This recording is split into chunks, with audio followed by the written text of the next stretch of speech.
Ladies and gentlemen, I really apologize for that absolutely rookie introduction. This is the Paranormal Portal. This is not your elevator with included music.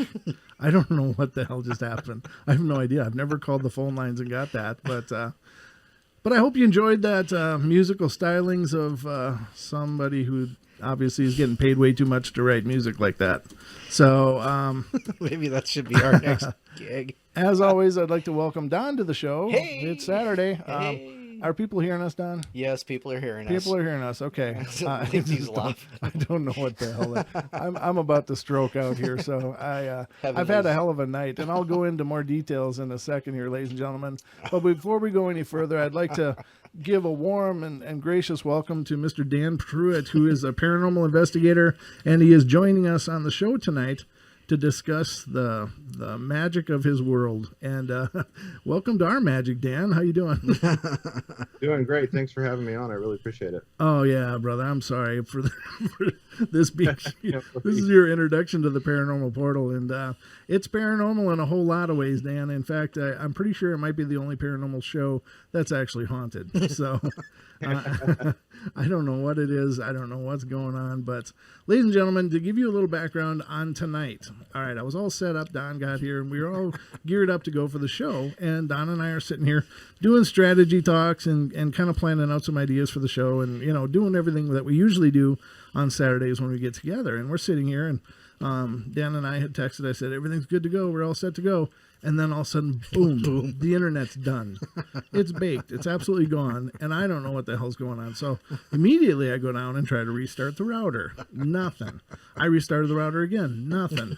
Let's say I'm going for the old chainsaw, where it doesn't start on the first pull. You just pull it again and see what happens. But or what most people use, printers, like Dan. Yeah, as a tech person, you understand that. But yeah, and so we had no internet. I called the internet company. They're like, we're not reporting any outages in your area. And so I'm like, I'm totally confused because I have no internet, but I apparently am the only one that has no internet anywhere near me. And I tried restarting. I was talking to Dan. We were trying to figure out what to do if it didn't come back on, because Dan, of course, was gracious enough to say, yeah, he'd come on later on in March, and that was awesome. But I decided, you know what, I'm going to go outside.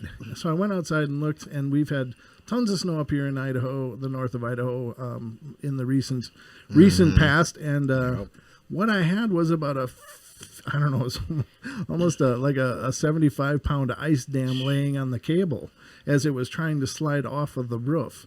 And so it was this big ice glob that was melted into the wires, and it was pulling on them. And I was like, oh, you got to be kidding me. So I'm out there with a shovel and trying to reach up there and chip away this huge ice block.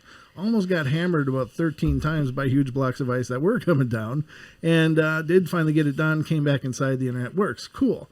So that's the time that I would have been using to set up the show and do get all of this troubleshooting and stuff. But levels. I contacted Dan and said, Dan, we're good to go.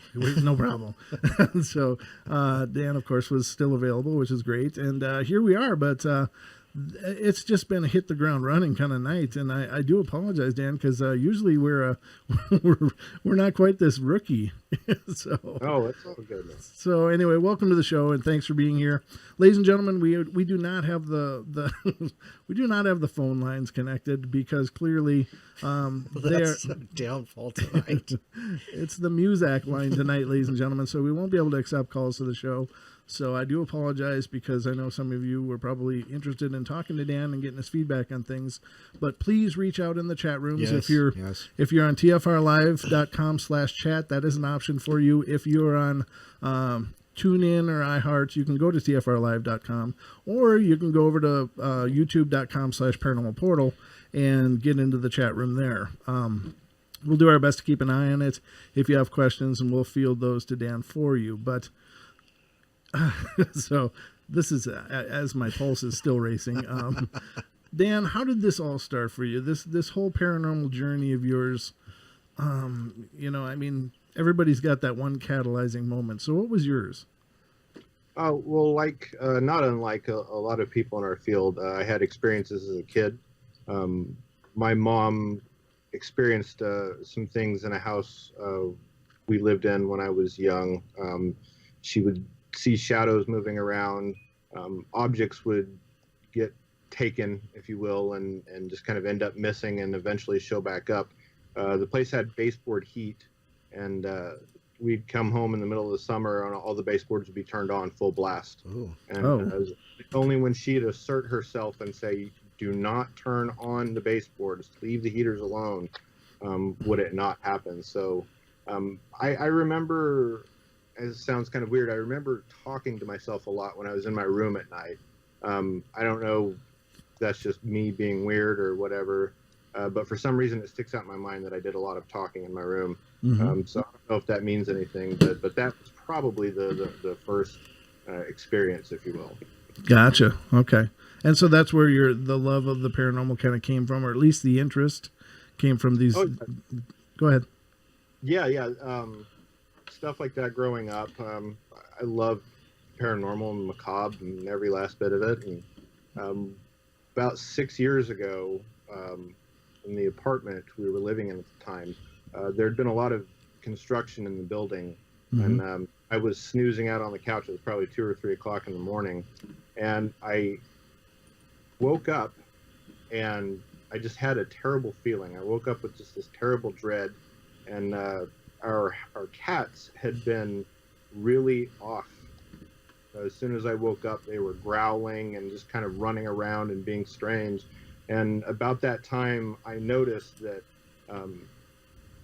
the doorbell went off, and it was probably the other side of me. And I just had this terrible feeling. I couldn't move, just crippled with fear. And I saw feet through the door, because I could see the door, I could hear the doorbell, and I could see feet standing there. And I was frozen. I couldn't move. Wow. And by the time I worked up the guts to run to the door and see who was out there, I got there and there was nobody there. I would have heard them. There were 2 heavy doors they would have had to go through to leave.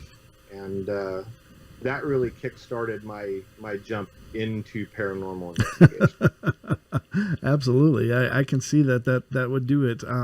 I guess I've got the same kind of thing, whereas I've had, I don't know if it's a good thing or a bad thing, but I've experienced a lot of different paranormal activity in my life as well. And I think that's kind of what really whets your appetite to really dig deeper, at least on my end. And it sounds like that's similar for you, where it's just suddenly all these questions just leap out, and you got to find those answers because life just changed, right?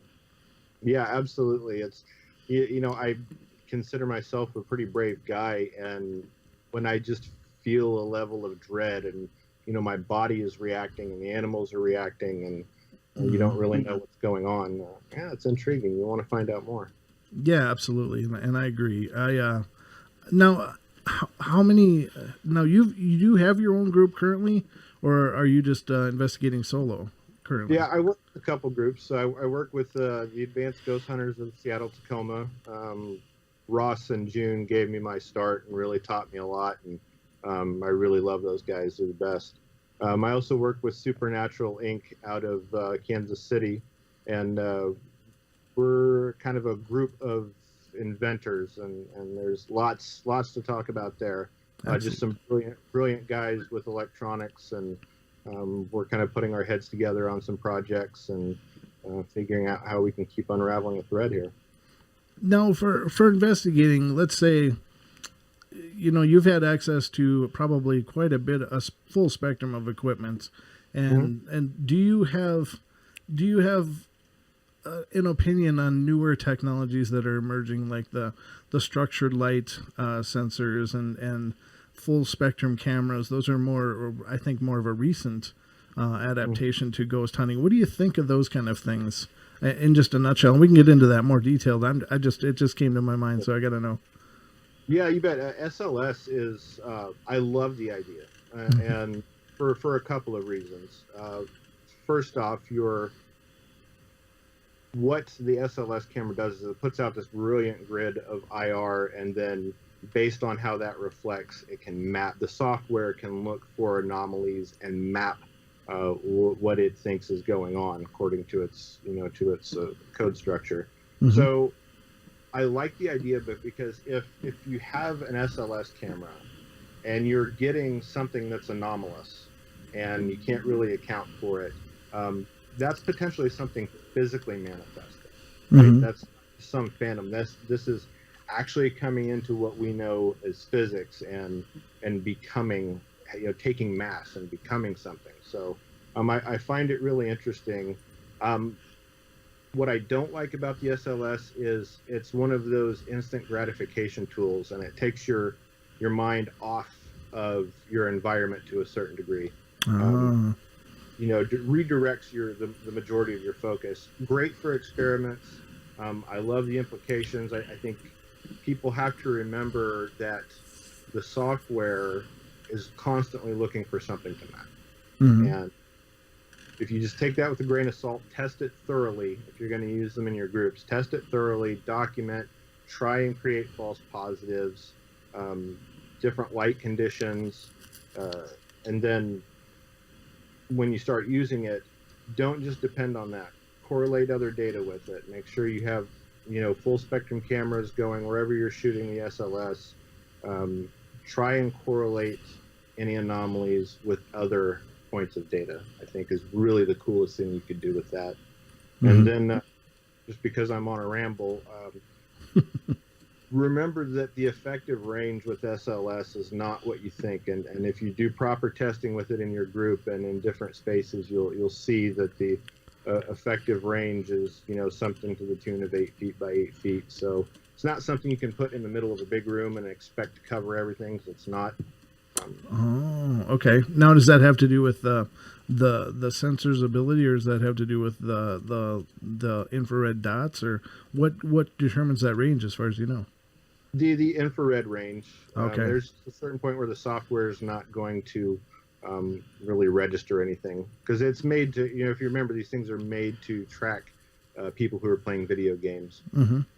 Right. So it's not going to look for them. The smaller the space, the more accurate the map is the way the software is designed. Yeah, that's really cool. And I didn't know that about them. I haven't had the luxury of working with those as well. It just really seems incredibly exciting to me that technology is emerging and being adapted in such a way and repurposed for such a goal as to validate the existence of spiritual entities and stuff. I think that's phenomenal, and I'm really encouraged by it. But at the same time, I appreciated very much what you said about not relying on this one thing as a caveat. You got to test it against other methods and other ideologies or other equipment to validate that one thing in and of itself is never going to be what am I looking for? Never going to be the. God, I lost the word, but it's, you know what I mean? It's like having multiple testing methods available is the only sure way, because one thing. Now, do these structured light sensors, is there a lot of false positives with them, or not so much? Do you believe they're pretty accurate for what they're mapping? I think in a short amount of time, they're pretty accurate. Okay. Given enough time with enough lines and kind of anomalies in the environment. Remember, the software is designed to things that it can map. So if it thinks it can draw a person based on a broom and a few things around it, it's going to try. Mm-hmm. Now, do you watch any of the television shows that have to do with ghost hunting and stuff, or have you watched them? I imagine you must have, but the last one that I really got into and I was kind of excited about was Paranormal Lockdown. I first off, their locations were great, and then I always thought Nick was one of the more seemed to be more of one of the level-headed investigators on Ghost Adventures, and I just really appreciated the way that he went into things. So I was really excited to see what they were doing. Yeah, I enjoyed that one as well, and that's kind of where I was going with it. As we were talking about the structured light sensors. Now they're used pretty heavily now on several ghost shows, the Ghost Adventures, Paranormal Lockdown. I think even Kindred Spirits, the one with Adam and Amy the two people that were from Ghost Hunters.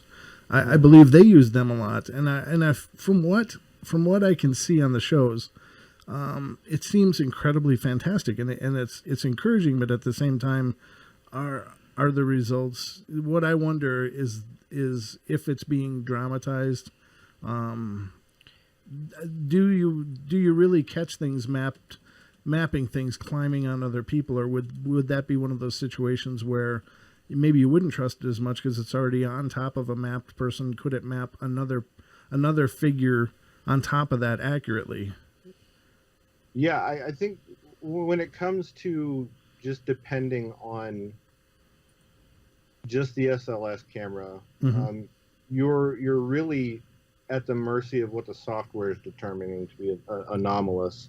And I think using them, I've seen weird things happen, things I can't explain, and at the same time, I've never been able to correlate it with other data, which to me would validate it. If I were able to catch some kind of shadow shifting around on a full spectrum camera at the same time the SLS was mapping something, well, now there you'd have two independent points of data and something you could really get curious about. But I think just seeing an anomaly pop on screen for a second and then pop off screen, you might just be looking for excitement. And it depends. If you're just ghost hunting and you're not really doing any paranormal investigation, absolutely they're great and they're good for a thrill. You may really be getting something. You may not. Again, you're at the mercy of what the software determines to be legit. That's excellent. That's excellent insights, and I appreciate you having knowledge of that and sharing that with us, because this is something, like I said, I haven't had the chance to play with one myself. I'm excited as hell to get my hands on one, but it's something that I have not done as of yet. Cost prohibitive. Yeah. Well, it is. There is quite a price factor that you have to overcome, and then you got to decide to what level you're going to do this and how important is it. But let's say, for instance, Dan, that somebody is starting out investigating. What would be the key tools that they should definitely have with them doing an investigation? Pen and paper, and I got that one from my first group, and Ross Allison, who's a very brilliant mind, really taught me that that's the best thing, being able to document every last thing in your investigation, especially when you're with a team, who's where, at what time, when you're walking in of rooms, when you're walking out of rooms. I think if you're really wanting to investigate, you have to have that information. So pen and paper, voice recorder, I would say would be the second. I don't know about a lot of investigators, but for me, electronic voice phenomenon is my bread and butter, if you will. I seem to get more of that than anything. So learning your equipment, learning how to spot different phenomenon in audio and pick out the real EVPs and class them appropriately. I would say the voice recorder is the second, and then books and really your computer study. The more you learn about physics as we know it, and theoretical physics and paranormal investigation, before you get into really geeky equipment, I think you need to understand a few things. Sure. And now, what is your opinion of now? I know a lot of investigators use EMF detectors, and they rely pretty heavily on those as far as determining whether or not a spiritual presence is there, or and to the tune of also using them as a communication medium, like make it spike for yes, and or make it spike to this for no, or whatever. It's used in a lot of senses, like the flashlight test. Now, I know a lot of people are very skeptical and have a lot of question about the whole idea that they are an EMF field to begin with. And I guess, I don't know what kind of energy they are. And I know there are a lot of theories floating around, but do you believe that EMF is a credible tool to gauge measurement for a presence, and also for using for an indicator, question and answer kind of thing? For the kind of detecting, if you will. I think if you've done a thorough sweep and you have baseline readings from the entire environment that you're working in, and you've investigated potential elevated readings, and you have what should be a good scientific model, I think EMF is great. I absolutely agree with you that there's something to it as far as manifestations and what we call paranormal activity. There's definitely something. EMF is part of it. It's either a byproduct, the product, or somehow related. So I definitely think there's a lot of value there. As far as the types of detectors, K2s I tend to be pretty skeptical of, just because I've seen my cell phone signal tripping them. I heard someone say one time, a spark plug out on the street next to you could probably set them off given the right conditions, and it's true. Now, if they're used scientifically, 2 or 3 of them at a time, and especially with the flashlights, thermodynamics makes me a little skeptical of the flashlight test anyway. But if you've got an array of flashlights and you're able to get consistent results, well, the possibility, the math behind it being anomalous kind of jumps up and down now. Okay, Dan, we're going to head to our first break of the night, so stand by, and we will, of course, be right back in a couple of minutes, ladies and gentlemen. Don't go away. We'll be back with Dan and more of our fascinating discussion into the world of the paranormal investigator. We'll talk to you in a second. And, I owe Dan about 1,000 apologies for all of this. I don't even know if we're broadcasting right now, so I can just go with it. I think we're good.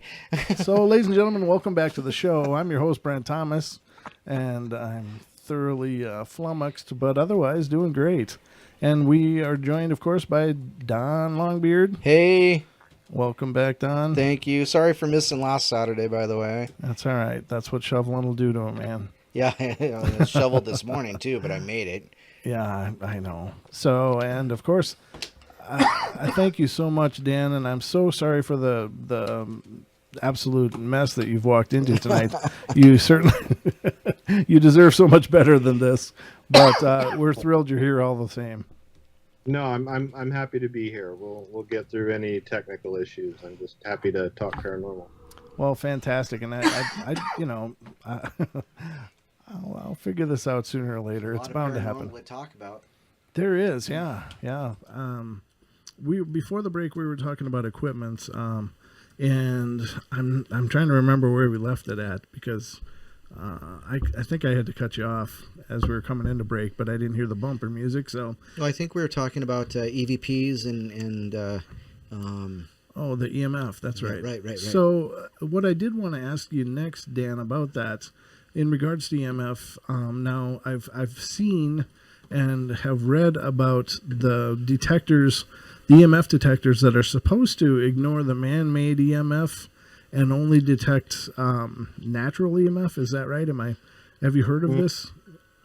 Yeah, there are natural EMF detectors, and I think that's a very good tool to have, and definitely something that you want to keep around. A good EMF detector, when you've taken the proper baselines, is a great tool. So I think it's important to have those. At the same time, really data logging, analog devices, like some of the natural EMF detectors are just analog, and they don't really have anything. So you can have a camera and you can document anomalies, but what I'm a real big fan of lately is data logging, and being able to walk away from an investigation with as much data that you can correlate with something else possibly, and kind of pinpoint activity. Really, that's going to be the best way we as paranormal investigators can start understanding the phenomenon more, and kind of categorically taking out possibilities of what it could be based on what we know of physics, is to log data and cross-reference it. Gotcha. Okay. And that's really, I agree. I think it's it really in terms of, like, you made a very clear distinction at the beginning of the show of ghost hunting versus paranormal investigating. And I think that's important distinction to make as well, because I think that I interchange those terms all the time, and that wouldn't be accurate at all, because ghost hunter is looking just to experience a ghost. They're looking for the apparition or for something to move or some kind of indicators that there's a spiritual presence around. But an investigator is correlating data sets with activity, with EMF, with voice recorder, and creating patterns of data to really extrapolate the situation in a house or location. And it's a much more scientific approach in that manner. And I think that I appreciate you saying that, because that's, like I said, it's a distinction that I don't even make, and I should know better. But I often interchange those terms all the time: ghost hunting versus paranormal investigating. Yeah, that's excellent. So thanks for making that point. And that's clearly they're both they both have strong similarities, but I think that the investigator is paying attention to so much more of the situation in an area of investigating, whereas the ghost hunter is just looking to figure out where the spirits are. So that's really cool. Not to put, sorry, I don't mean to cut you off. It's not to put down one or the other, or put one above the other, because they're both very valid. I think it's easy for anyone to get lost in a screen or lost in data collection and take their body and their mind out of the investigation, and that's where, what I like about ghost hunting is, whether you're taking equipment or not, or you're just looking, to experience something, you're putting yourself out there. So I still do a lot of both. I travel a lot for work, so I try to check out a lot of places across the country, and definitely there's a time and place for both. Yeah, absolutely, and I think that's fantastic. Now, in terms of your investigations, do you have any that really stick out as being, really pretty phenomenal? Any occurrences that happened that other than the ones where you were growing up? Yeah. So anyone that knows me, who's watching or listening to this, is gonna know that I would say something about Bobby Mackey's Music World, because I love that place. I'll spend my own money to get back there once a year, any chance I can. If I happen to be working in the area, I go out of my way to get there. Been there about 8 times now, and I had a lot of my first experiences at Bobby Mackey's, my first, in your face experiences. I got my first EVP there. I saw a apparition there, and boy, if I wasn't hooked after that. And that was my second night at Bobby Mackey's. I was working with a couple ladies from the resident paranormal team, and I did one night all upstairs, and the next night all downstairs, and the second night we were just kind of walking through the basement, just kind of see where everything was, and they were sharing a few of the stories. I don't like to get too many ghost stories when I go into a place, preconceived notions and everything. We were in that well room that's kind of infamous at Mackey's, which is not a well, but I was looking through. There's a wall with a window, and I was looking through while they were talking, and I saw something in my peripheral, so I glanced up, in time enough to see the top half of a man glide away from me. Wow. Ooh. Nice. I just was slack-jawed. I didn't know what to say, and they read my face, and they said, "Well, what did you see?" And I said, old man. And at about the same time, they said, "Oh, the shuffler." The shuffler. Nice. Turns out he's a resident there. And last year I spoke to another lady who she explained to me what she saw, and it was the exact same thing. So pretty sure we both saw the same residual energy. So you think it was residual, though, that it didn't actually interact with you, it didn't look at you, you just happened to catch that it was there. Yeah, I just happened to catch that it was there, and it just, like I said, it was the top half of a man kind of hunched over and just kind of glided away. And when I spoke to the lady last year, without telling her that, she explained the very same thing to me. So that's the conclusion I drew from it. That's really cool. Now there is of course Bobby Mackey's is pretty notorious for having very active intelligent presences as well. Did you have any encounters with such things there? Yeah, I had a pretty intense personal experience going into the men's room. Mm. There, I got most of the way down the hallway, and um, it was just like my guts turned inside of my body, and it was a feeling that I can't explain. Oh. And before I knew it, I was on my butt scrambling to get out of there, and I didn't go back in there for 2 years. Just because it intimidated me that much. So I think there was definitely something going on there that did not want me around, and whether I was touched or whether it was just my body saying time to get out. It was, like I said, an intense personal experience, not documented in any way other than what I experienced.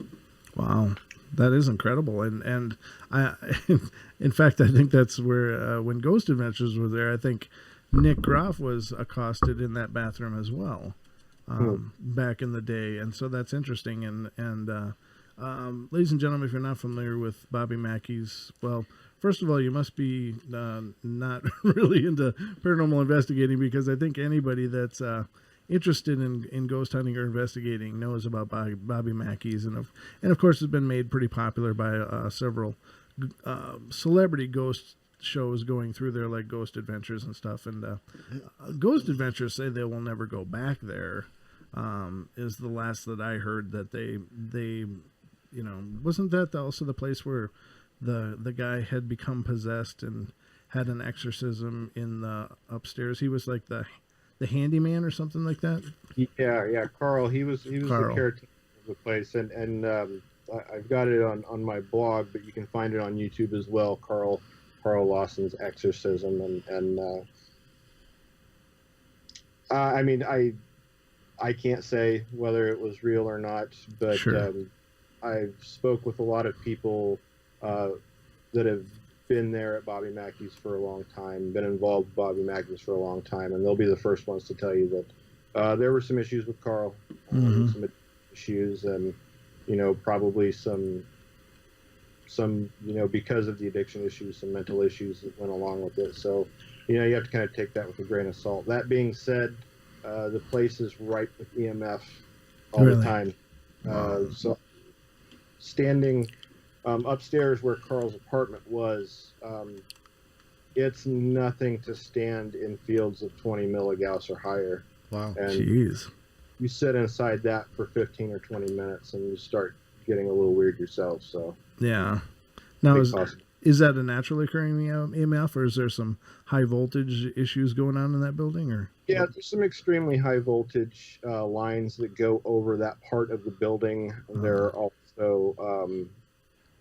also just a lot of unshielded electrical lines. I mean, the place, I go back as much as I do because it's gonna get either condemned or fall down one of these days.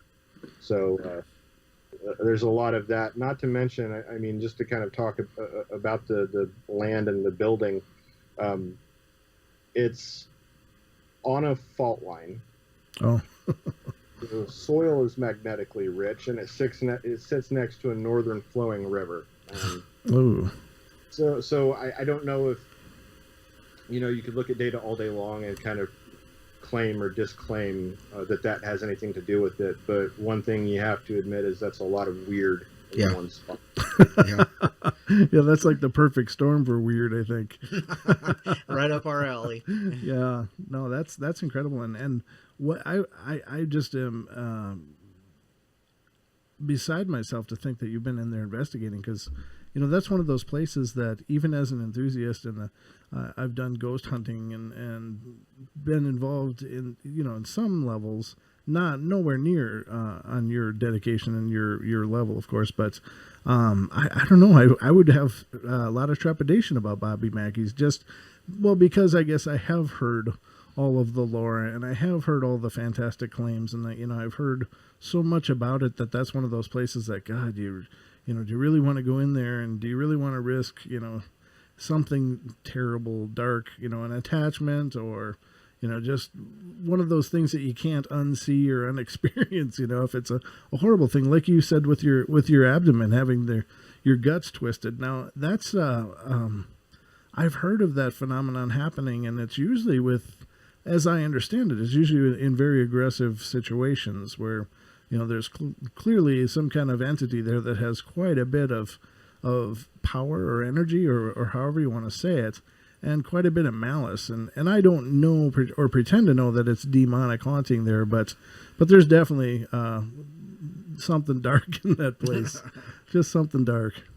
Yeah, it's definitely a busy environment, especially the downstairs. The upstairs, I never walk away without EVPs, and usually Class Bs are about what you get out of that place.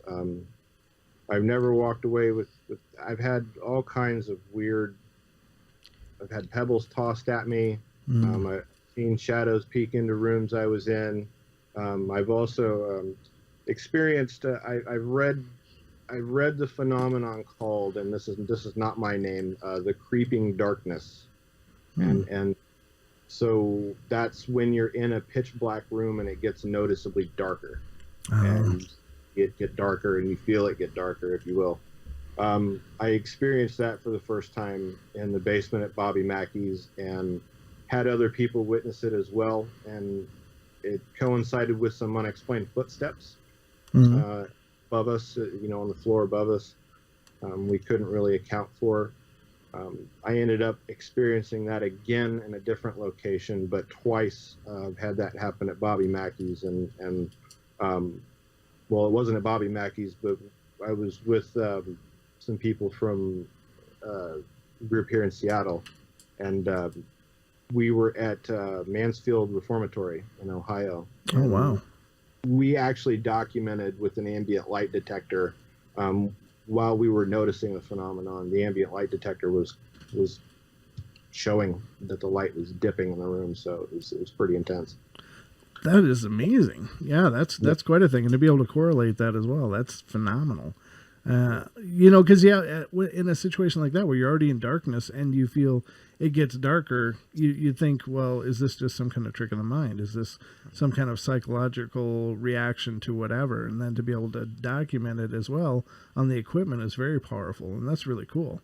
Now, I do have to ask you, in terms of paranormal investigating, do you believe that it can be done as effectively in the daylight, or do you think that it's much more effective to investigate in the night? And why do you think so?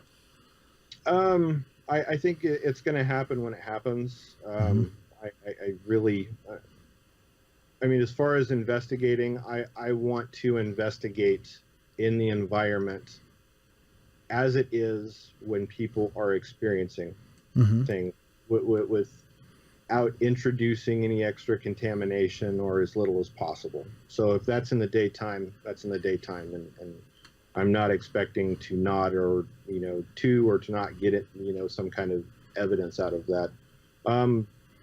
Personally, I've been of the opinion in the last 6 or 8 months that ultraviolet light can impact manifestations. And I got a wicked sunburn last year, and I mean, being a bit of a ginger, uncommon for me when it's sunny. But as I was kind of thinking about this sunburn and how ultraviolet light, for some reason I got to reading about the electromagnetic spectrum after that, because I was curious about ultraviolet light, because I know that's what does the damage. And ultraviolet light in the shorter wavelength of the spectrum, I mean, can ionize atoms, right? It's bad stuff. We see what it does to our skin when you're exposed too long. In the more wide frequencies of the UV spectrum can, at the very minimum, impact chemical reactions. So I started thinking, I wonder if UV. I've been on investigations where people have broke out UV lights and full spectrum work, and every last bit of activity has stopped, and the whole air in the place changes. Really? And it's happened enough times that I'm pretty sure there's something about the ultraviolet light that will impede manifestations. Wow. Oh, okay. That's really cool. Now that's interesting. And I don't know if you're at all versed in any of the ancient lore and stuff, but I know that the ancient Druids used to have this practice of making what, and I might be butchering the pronunciation, but it's called a pelanton. And so basically they would take a globe of glass and stain it with like a deep purple. And then they would have a black candle mounted inside of there, and they'd carry it on leather bindings. And that would be how they would see in the dark. But their belief was that it would actually additionally thin the veil between this world and the next. And so it was used a lot in magical practices and stuff, and as such. And so it's really interesting to hear you say that you've noticed a correlation between that ultraviolet light being shown and how, boom, the activity ceases. That's very, I don't know that it correlates or not, but it's at least interesting that they're, very cool.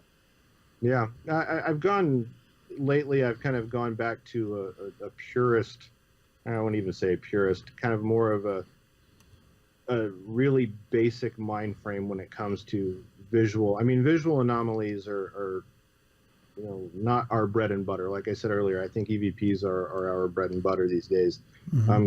Documenting something visually, I think the cameras are mostly there to document the investigation, but really getting something on camera is hard to do. But that being said, I've recently just kind of finished putting together a starlight camera. So I don't want to introduce any more contamination into an environment when I'm investigating than I have to. So if someone tells me that they've experienced, a black shadow walk down the hallway, and the light isn't on and they can still see it, I just don't think taking ultraviolet or infrared light and bombarding that whole environment you're trying to investigate in is really effective when you're trying to prove it. So the starlight camera uses longer exposure and kind of dynamically adjusts itself, and you don't have to have infrared light. We can use the ambient light that's there down to 0.0057 lux, I believe. Small amount of red light. So I've gone kind of nerdy with that and slowed up our lights for a bit, and we'll see how that turns out. That's really cool, and I hope that you'll keep me updated on that, or keep us on the show updated, because those are the kind of groundbreaking things that I find absolutely exciting. And again, we get back to the idea that the technology is evolving and it's changing, and as things are learned and the approaches change to incorporate the new knowledge or the new theory and stuff. So that's really cool. I hope that works out really well. Yeah, I've got some a test video I put up the other night, just kind of shooting down my hallway with just the tiny amount, every light off in the place, and just the tiny amount of ambient light that was flowing in, and you could see just as well as if you had 4 or 5 IR lights lit up. And I turned on the flashlight on my cell phone just to light up the hallway, and the camera adjusted and came back from monochrome back into color, and there was a little bit of a lag as it was adjusting to the light, but it picked it right back up in color HD. Wow, that's phenomenal. That is really cool. And so we're about to go to the hour break here, Dan, so we'll continue our discussion then. But ladies and gentlemen, if you haven't already, if you're hearing the sound of my voice, please make sure to find us on YouTube, youtube.com/paranormalportal. You can see us, of course, broadcasting live tonight in all of the mayhem and glory of that entails. But we are doing it live right now, as well as broadcasting to TFR Live, TuneIn, iHeart, and TalkStream. So we're all over out there, and which is also humbling because I know how many people witnessed that the fiasco that was the beginning of the show tonight. But, if you don't crack a few eggs, you can't make an omelet, is what I hear. So we must have a hell of a buffet on the works here. Yeah, brunch buffets. Nice.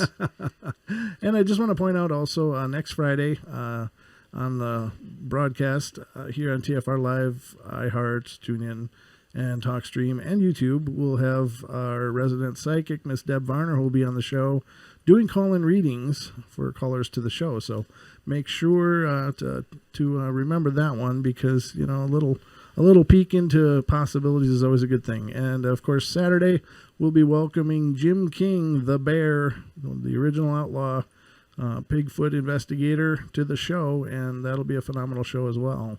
But we're going to take a break here, ladies and gentlemen, so don't go away. You are not dismissed. I might try to get the other line connected over the break here and see if we can get this sorted. I don't know. I'm going to roll the dice. Dan, what do you think? Are you okay with that? Yeah, let it ride, man. All right, brother.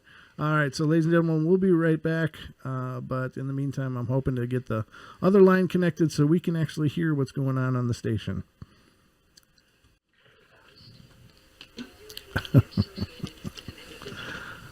Ladies and gentlemen, welcome back to the Paranormal Portal. I'm getting an echo now. That's about perfect. Might as well have an echo too, right? It's pretty standard for us.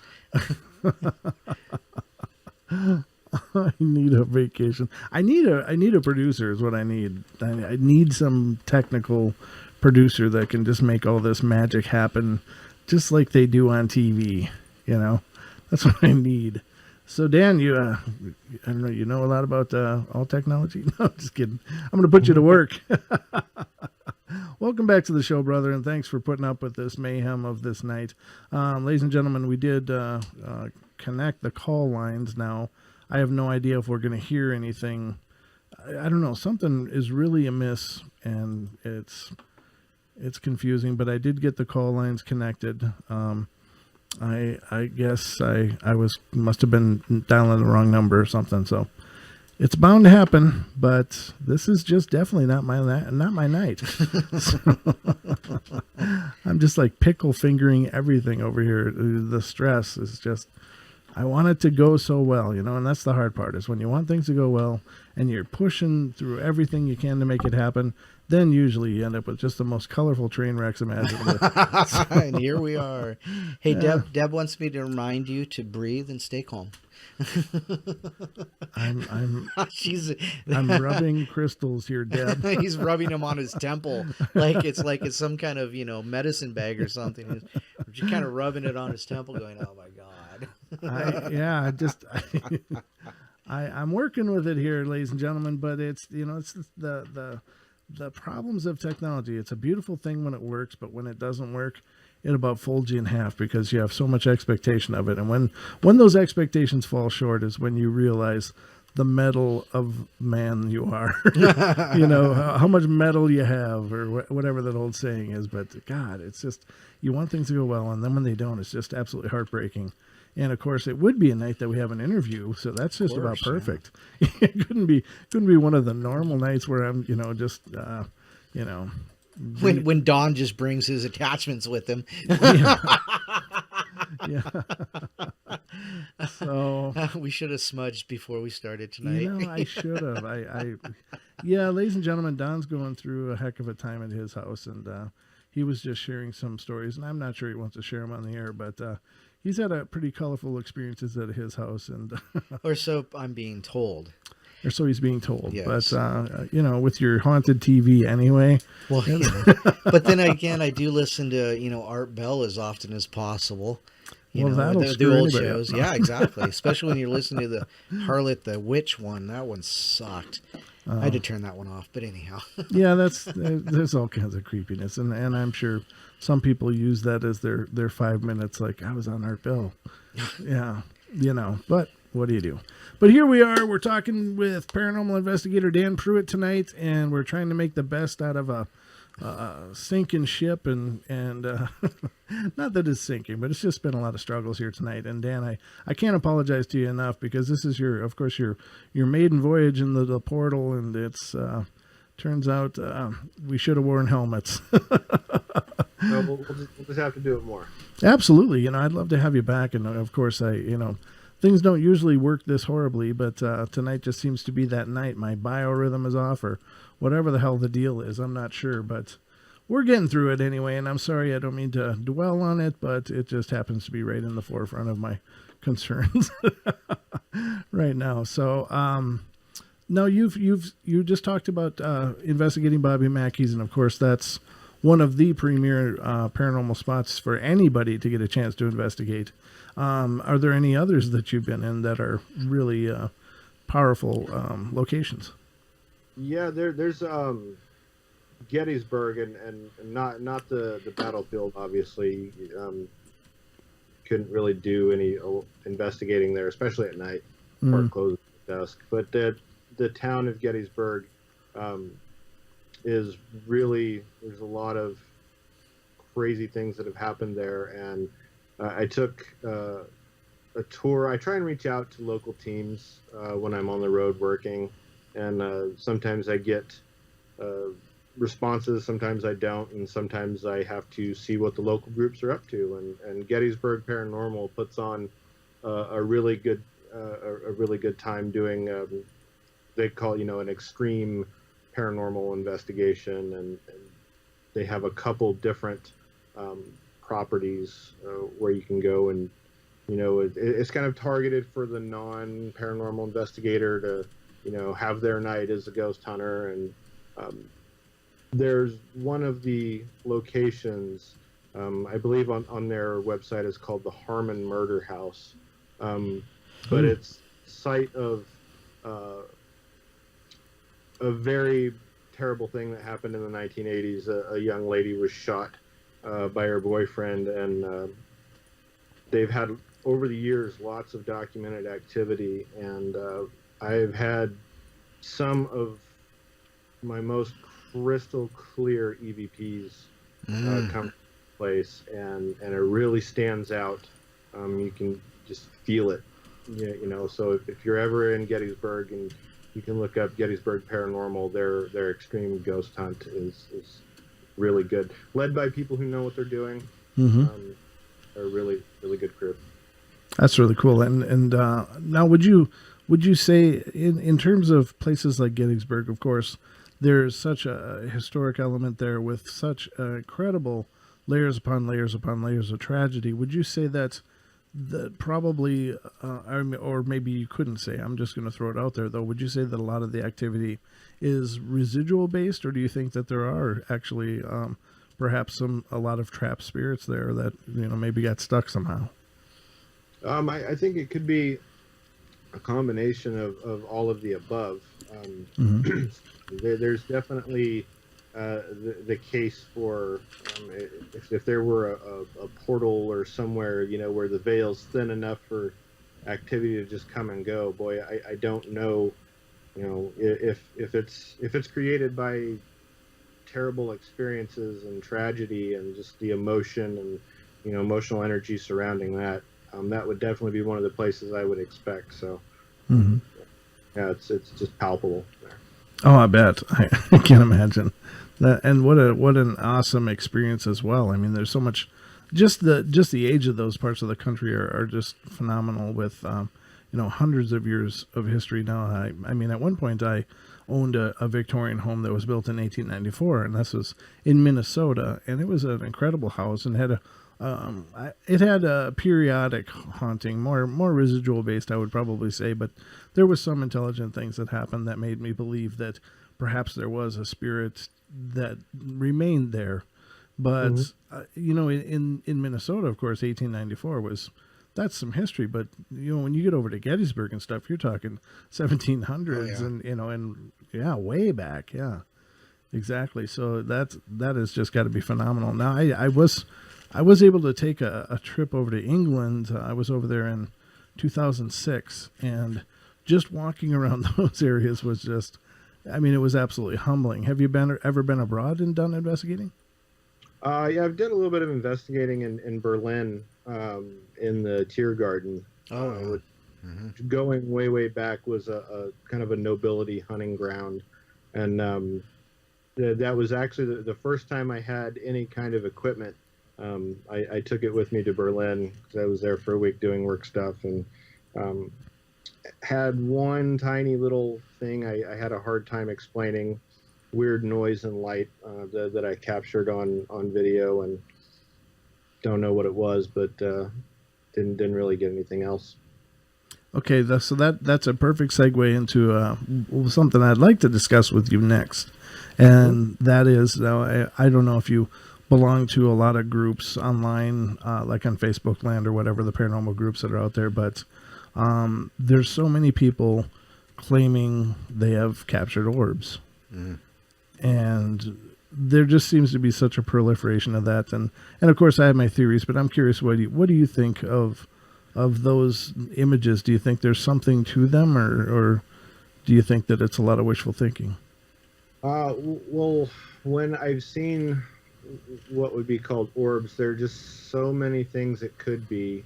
I've seen dust, I've seen bugs, and I've seen mostly dust and bugs.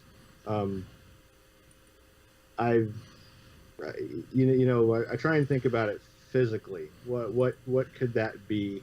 And I read somewhere someone was putting forth a theory that it was some kind of cold plasma, and they had a pretty plausible theory of what it could be, and I think it's definitely possible. When I'm investigating, though, I will, unless I see it with my eyes, I will generally dismiss it, right or wrong, if it's paranormal or not. Just because it could be dust, it could be something else. I tend to dismiss it. Sure, and I would agree with that assessment. That you're dead on with that, as far as I'm concerned. And I actually heard a gentleman interviewed, and I can't remember who he was, but it was actually on Chris and Cherie's show, the Beyond the Veil show, and they had a paranormal investigator on there, and he was talking about the proliferation of orb photos and how they used to be a very incredibly rare photographic anomaly, and they never really happened.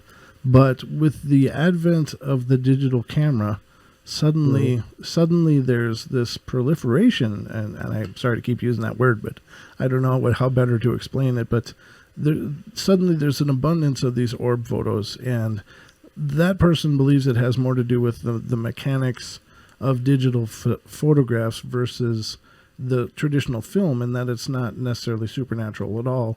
It just has more to do with the way the digital CMOS sensor captures the light and will produce more of those anomalies as artifacts of the film. And I thought that was brilliant, because it is true, when you look up historical pictures of ghosts, it's really, really hard to ever find reference of orbs, if at all, and you see more claims of ectoplasm than you do of orbs, and I think that there's something to that the digital cameras, to me, that really made a lot of sense. Now, I have actually witnessed orbs twice in my life, and not through a camera, but with my naked eye.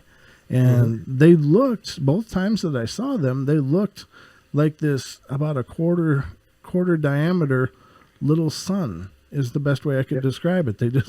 Have you witnessed that yourself? Yeah, I've witnessed that at an old Victorian house over near Paulsbo, Washington, just across the Sound. I've seen those with my naked eye myself, and another gentleman I like to investigate with from the team here in Seattle.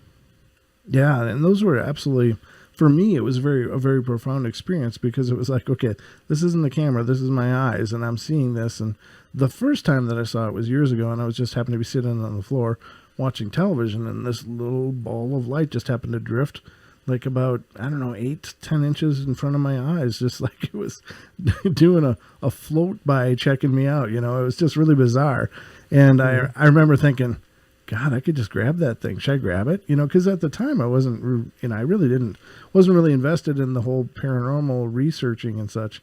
But then I thought, I'm not really sure what this is. I probably shouldn't be grabbing it. It's not like a firefly. I'm going to throw it in a jar. But so I didn't. And the next time I saw an actual orb was in this very house, and it was about a couple and a half months ago. I just happened to get up and was going into the kitchen to make coffee, it was in the morning, and suddenly this little golden ball was floating about 8-10 inches off the floor, made a zigzag motion around the cabinets, down past my legs and behind me, and disappeared.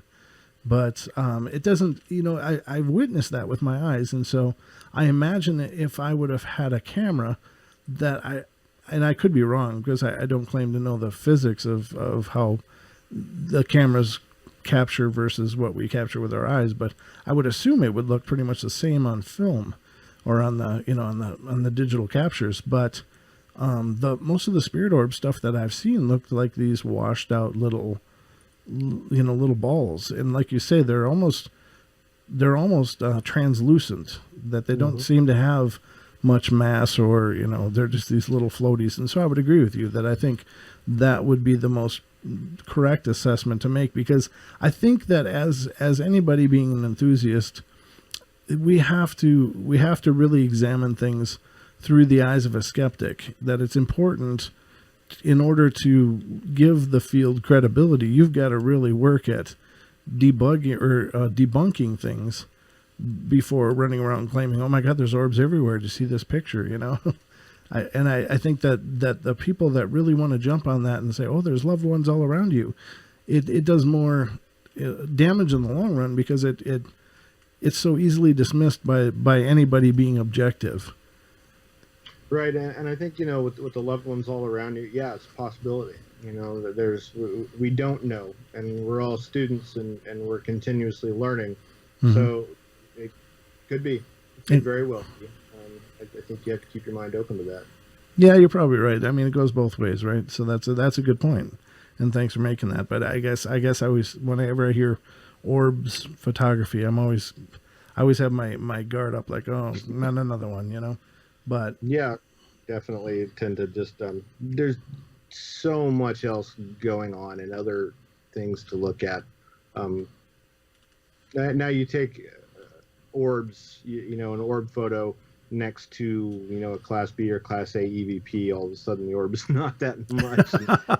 And, you can kind of let that go back because you found some bigger evidence, if you will. Yeah, absolutely. So you and I, when we were talking on the phone prior to you being on the show, you were talking about some real innovative things that you guys have been working on as far as processes or procedures. Is there anything that you could talk about here on the show regarding those? Yeah, well, processes, procedures, protocols.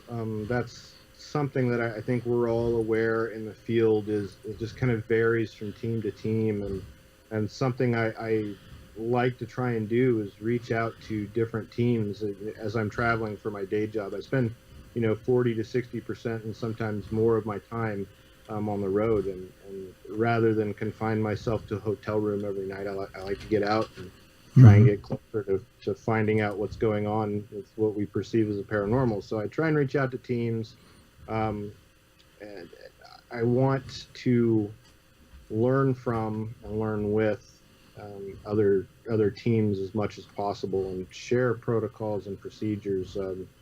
I have things that I've kind of worked on that I think are really beneficial. My whole spiel about the SLS camera. I could go on for an equal or even bigger amount of time on using 360 cams and everything that goes with that. So protocols, procedures are something I think that we should all work together on. And something I'll keep trying to work with teams on for sure. Mm-hmm. And good. I was going to say, the floor is yours if you'd like to talk about the 360-degree cameras. I'd love to hear about that as well. Yeah, you bet. The 360 cams are I like to use. It's to kind of bring people into the investigation. With Supernatural Inc. Just a few weeks ago, we were investigating in Smithville, Missouri, and I had a 360 cam that I lit up and streamed to Facebook Live. It's really easy to do. It's fun, so people who don't get out to do these kinds of things can kind of join in on the investigation. Now, when it comes to trying to collect evidence from those, I think, especially with 360, you've got to. You're not just analyzing one frame. We've got so much to look at, and I think it's really easy to plop a 360 cam in the middle of the room and say, well, if something happens, I'm totally going to get it. And it's another thing to commit yourself to have the discipline to go over every last square inch of that 360 degrees and document what did or didn't happen. So definitely protocols around use of equipment and, what you have to do to get data that you're wanting to present, or at least validate to yourself. I mean, not everybody is in paranormal investigation to prove something to someone else. Right. People are trying to prove things to themselves as well.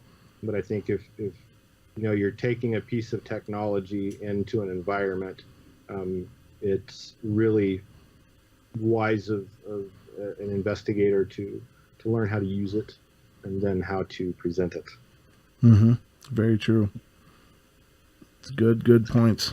And we are about 3 minutes out of until our last break, and then we'll be back, of course, for the last half hour of the show. But ladies and gentlemen, this is Dan Pruitt, who is joining us tonight. He's a paranormal investigator, among other things, of course, but he's sharing all of his expertise and insights into the techniques and equipments he's used and places he's been, and it's absolutely interesting and compelling. And I admire that spirit that you're showing, that when you go traveling around, you're not wasting those opportunities. Right. You're getting out there, you're putting the boots on the ground, and you're getting into places that you otherwise wouldn't be able to. And as I'm looking into doing some investigating in this area, I keep thinking, whenever you're stuck into a geographic area, of course it can be hard to find places that are willing to let you in. But when you're globetrotting, then of course I'm sure the doors can open so much for you. And I think that approaching other teams as you move around is probably key to making that happen. Getting into a lot of those places, huh? Yeah, absolutely. And it's unfortunately I get fewer answers to my queries and Facebook Messenger. I'll try and do some research on an area, and I end up in Southern California a lot. I work in LA quite a bit, and I've reached out to 5 or 6 different teams down there on multiple times on through social media, and never get anything back, or get some kind of blasé response. So it's frustrating, but at the same time I've called other teams up, and they've been happy to bring me out on an investigation and talk shop, or there's really enthusiastic people all over the place. Oh, that's fantastic. And it's nice when people open their doors and make that accessible for you. And that's a great opportunity to do some real serious networking and sharing ideas and sharing, like you were talking about before, just having that dialogue with other teams and seeing how they do what they do, and it can only help enhance what you're doing. But ladies and gentlemen, we're going to go to our last break here in about 20 seconds, or I guess about 30 seconds. So again, if you haven't already, find us on Facebook, facebook.com/Paranormal Portal Radio, and like and follow, and excuse me, I'm getting a little froggy, but check us out on Facebook, and we are of course on YouTube streaming live as we're doing this tonight. So that is youtube.com/Paranormal Portal. And Dan, when we come back, you'll have to let people know how they can get in touch with you if they got any further questions too. They're asking, yeah. They're asking? Okay, we'll get to that after the break, sir. So everybody don't go away. We'll be back in just a couple minutes. Stand by.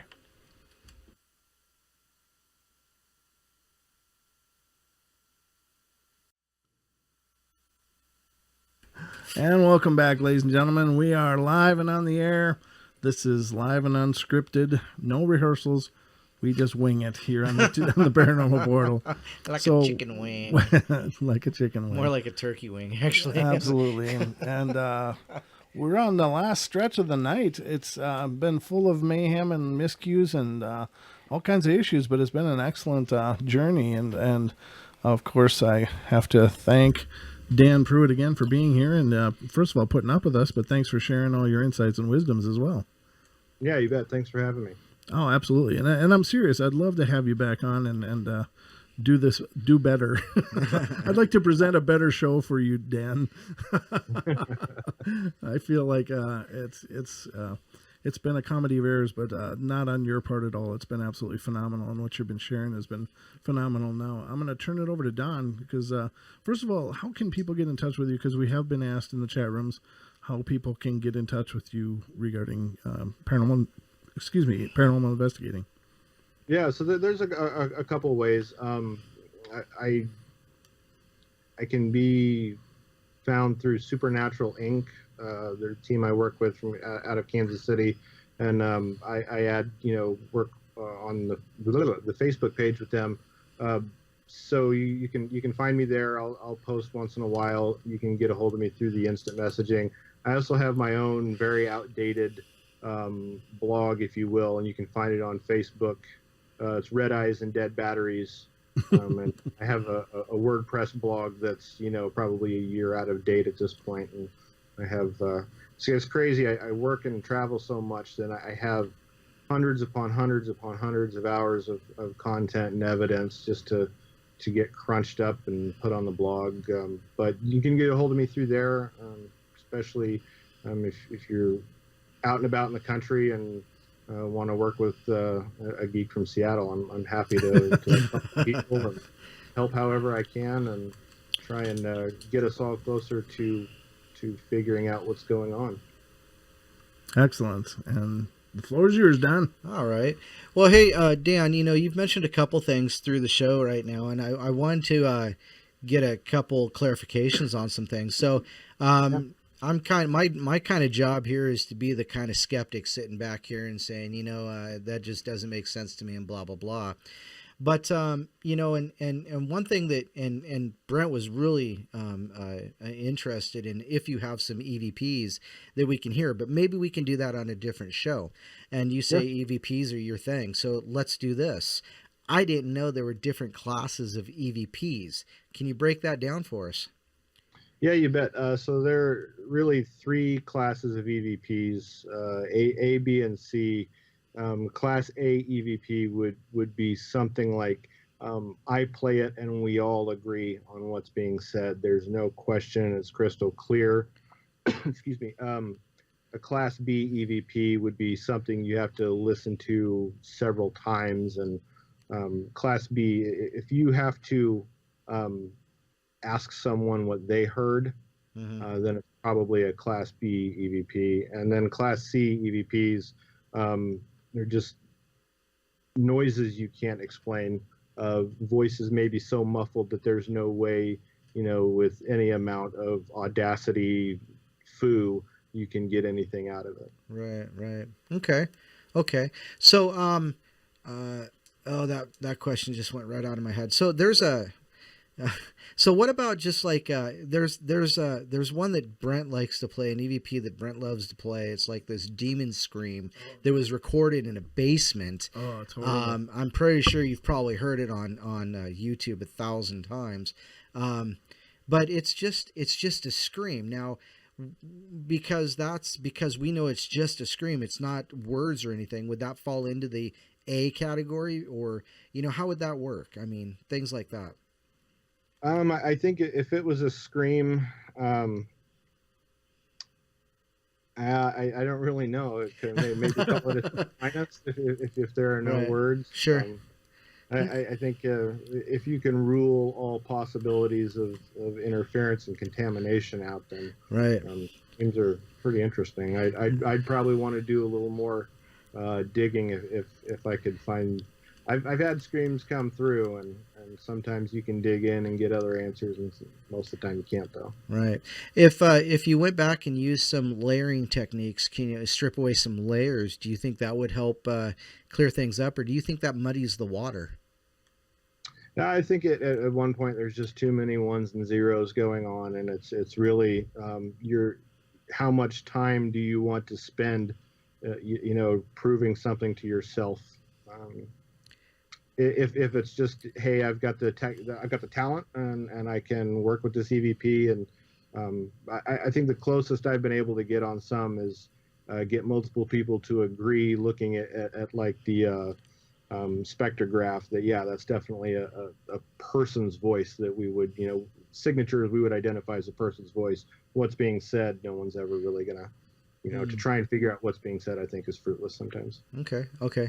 Hey, real quick, also, I've never really understood the point of a ghost box. Can you explain what that is? Because I've always, I see on these videos, they're holding a radio and it's going through the frequencies, and I don't understand how those work. Can you break that out for me a little bit? Yeah, you bet. So a ghost box or spirit box is going to be a device that rapidly scans frequencies, and the rate at which it scans those frequencies can be adjusted up or down. But the going kind of theory behind it is to provide white noise, and voices can come over, whether they're kind of encapsulated in that frequency or they're just riding on it, I think is something that can be argued over and over and over. But the idea is to provide a white noise, maybe even a stochastic resonance type theory of why you would get a spirit voice over or scanning frequencies or radio stations like that. Now, how would something like that compare to like an Oculus system?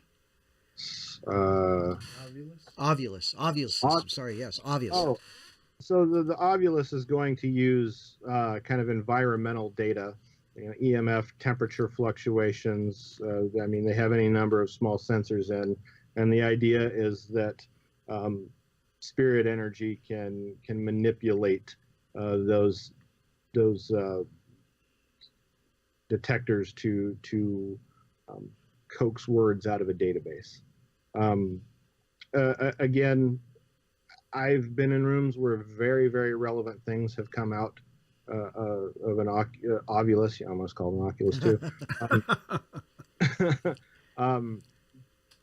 To me, I don't know. It's something that Ross at the Advanced Ghost Hunters of Seattle Tacoma says: you can't use the paranormal to prove the paranormal, and I try and kind of keep that in my mind.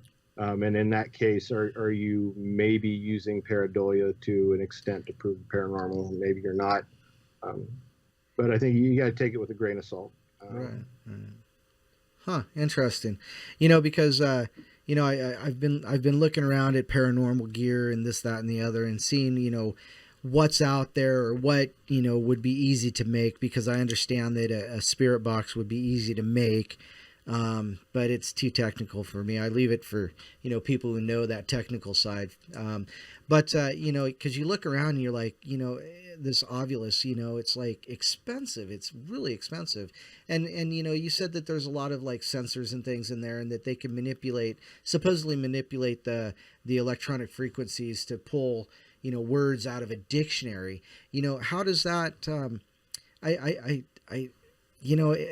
I just don't see the value in that. And like I said, with the spirit box itself, it's really hard for me to believe that's, that it's really speaking through there. It's like you said, an EVP, if you've got to ask somebody what they've heard, then it's a B. But if, you can't just, if it's just noise, and that's what it sounds like to me, it's a C, but then again, white noise is C to me anyhow.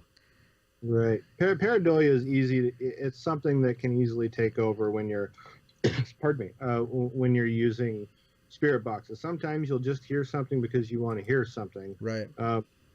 And I think instrumental transcommunication, which is what, spirit boxes and Ovulus would kind of fall into. It is definitely, there's something going on there. In my opinion, there's been times had just recently in Smithville, Missouri, like I was talking about earlier.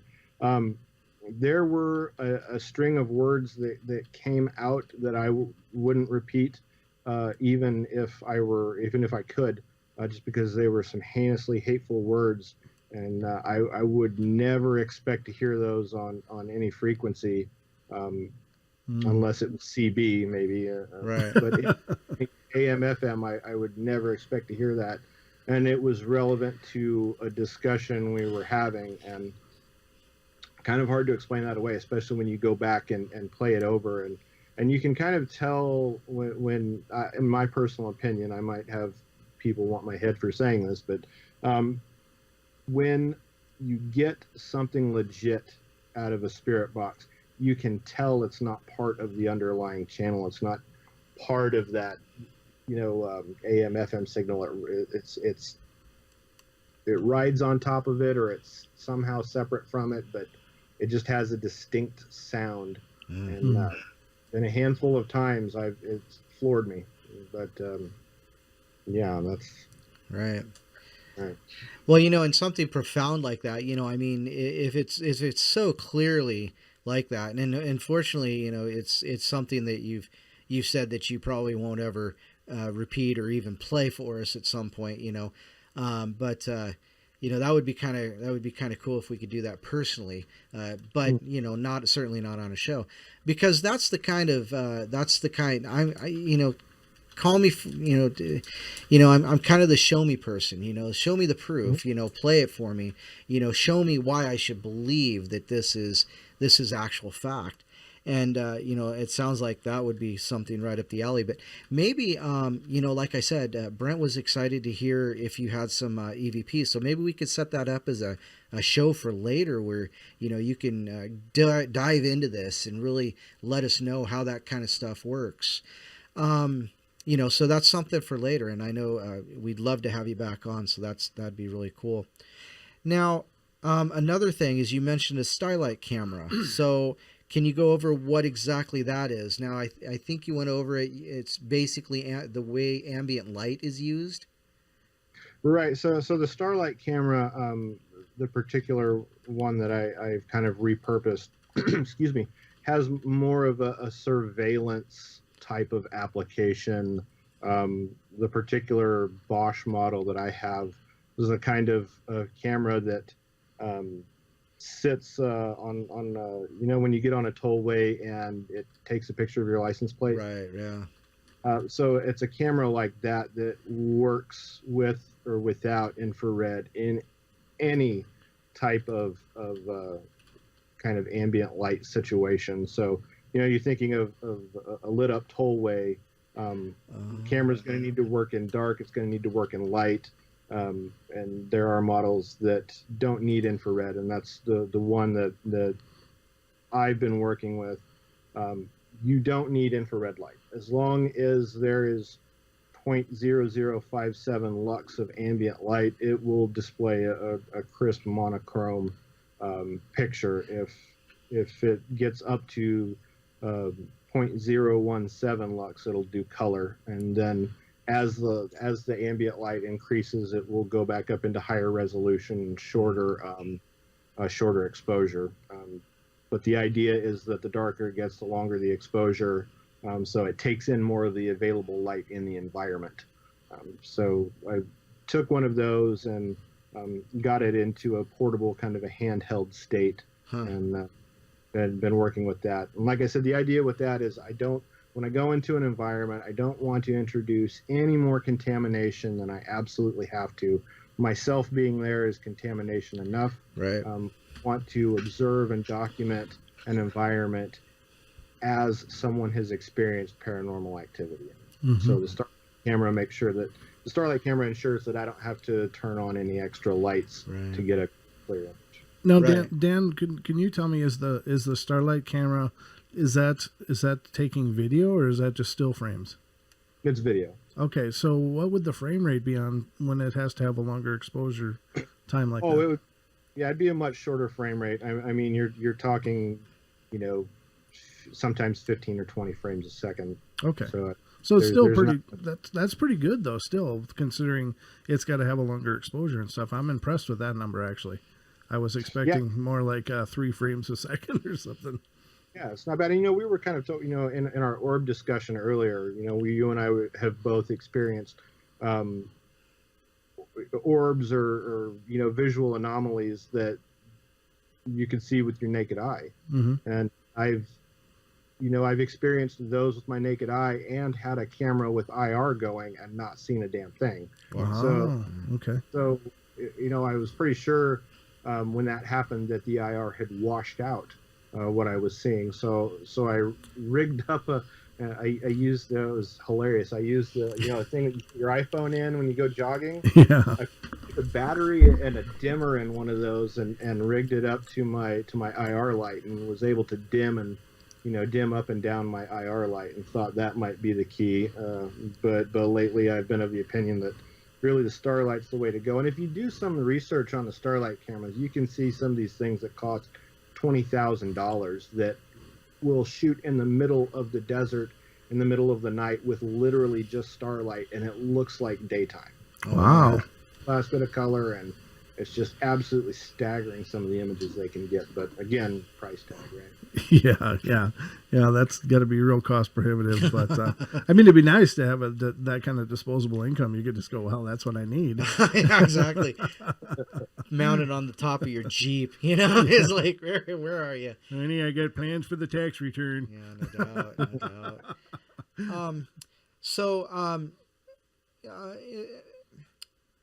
I'm kind of out of questions right now because those are the main things I was thinking of. But, you talk a lot about pollution. Now, of course, we've talked about light pollution. We've talked about UV light. We've talked about man-made. But what about personal? You talked about your sunburn and wanting to know how that affects UV and how that picks up on cameras and things. Does that cause a lot of issue when you're investigating, or is that something that can be easily contained and dealt with? I think when it comes to investigating, the biggest thing, you're going to alter an environment just by being there, right? Your body temperature is going to affect the ambient temperature, and the concentration of oxygen in the air is going to drop. I mean, there's just a million and one things that happen. I think the important thing you can do is have a baseline and then document everything you can against it and cross-reference data wherever you can. Right. Okay. Yeah, just anything to mitigate that contamination, that exposure. Sure. Now, I had a question about attachments. Have you ever been somewhere where you've drugged something home or actually, back to the let's talk about that. How do you protect yourself? Yeah. So I don't really get into kind of protecting myself. I think for me, doing a big ritual and kind of going in, I think that's going in with fear, and I think fear is the last thing you need to take into an environment. Sometimes it happens, you have something startles. There's a difference between being startled and like being genuinely scared, but I think fear is something I just try not to take on an investigation. And I believe I've brought things home. It is usually wore off in a week or two. On several occasions, I've came back from, pretty intense investigations and just had random audible voice phenomenon going on in my apartment, and I'll just, okay, I just heard a voice. I know it's not the apartment above me, and I do all those sanity checks, and it usually just goes away. That being said, I'm not above closing an investigation out and just verbalizing my intentions. Sure. Just kind of being assertive, and I've never really had anything bad happen to me. I've been startled and I've been scared one time, but I've never really had anything bad happen. And I agree. I think that's a huge distinction. And being startled and being afraid are two very, very different things. And right. I've actually talked about that on the show many times. It's like, people are worried about showing fear. And it's not, being startled isn't really showing fear. It's just a natural reaction. Right. That's going to happen. Things are going to pop up and they're going to, spook you. But that now to surrender control of yourself following that is fear. when you say, "Oh my God, I can't handle this. This is way beyond me."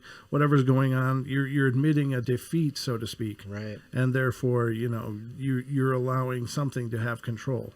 And that is a really important distinction in any kind of paranormal investigating. Is that if you carry fear, if you're truly afraid of encountering a spirit or a ghost or whatever it is you're investigating, then you probably shouldn't be there.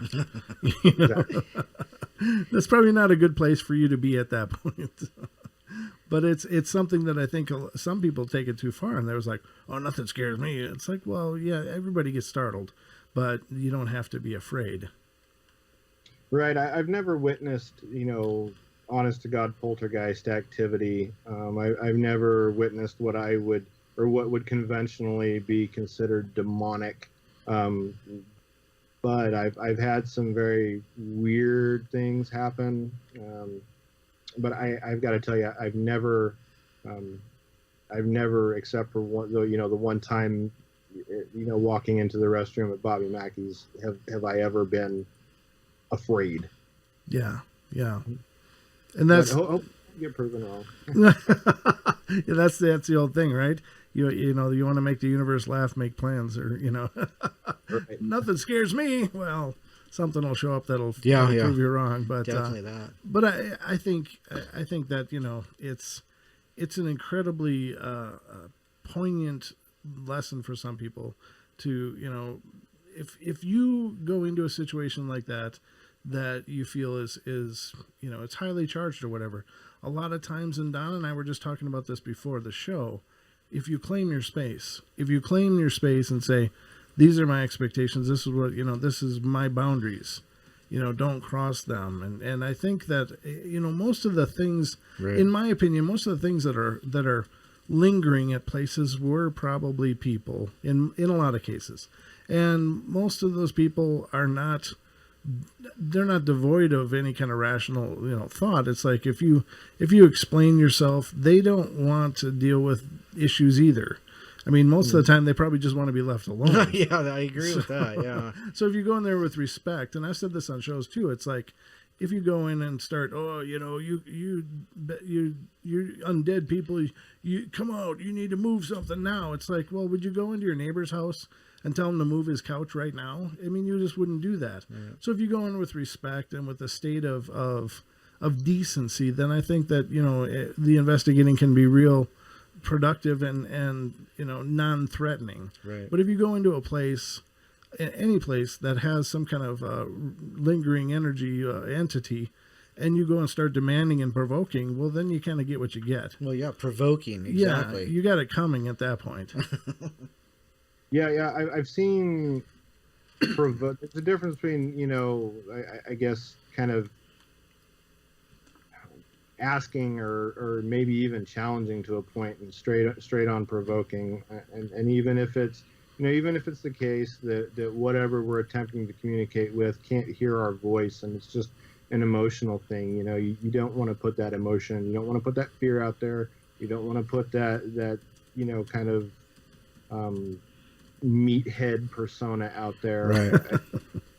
You want to go in and you're communicating, and I think if you're tuned in, you're tuned in, and some people are, some people aren't, and I've been lucky enough to be tuned in more times than not, so I feel pretty good about it.